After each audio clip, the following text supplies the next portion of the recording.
مشاهدي جريدة الصباح 24، مرحبا بكم في هذا المباشر الجديد من مدينة الدار البيضاء، وبالضبط من حي لاله مريم. لحظة إزالة ما تبقى من هذا المنزل اللي كان آيل السقوط بعد ما تم الهدم ديالو كما كتلاحظوا. دخول الجرافة على الخط كما كتلاحظوا. سيد القائد كيعطي التعليمات ديالو لسائق الجرافة باش ما يرتكبش شي خطأ من باب المساعدة.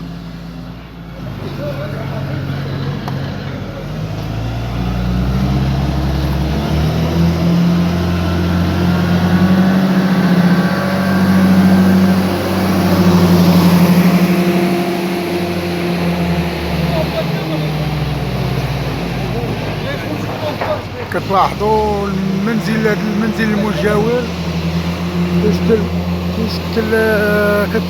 كتشكل عليه بعض الخطورة.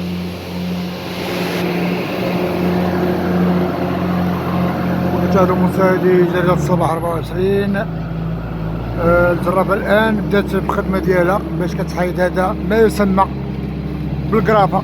الجرافة هي هذه ما تبقى من أطربة أو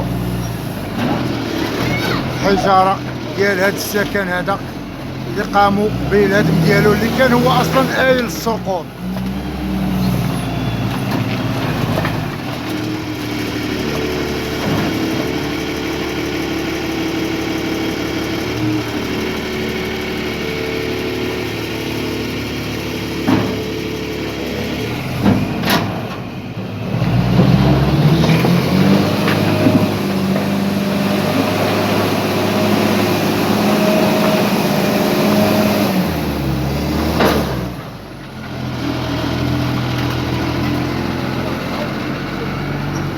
كما كتلاحظوا السيد القائد مع سائق الجرافة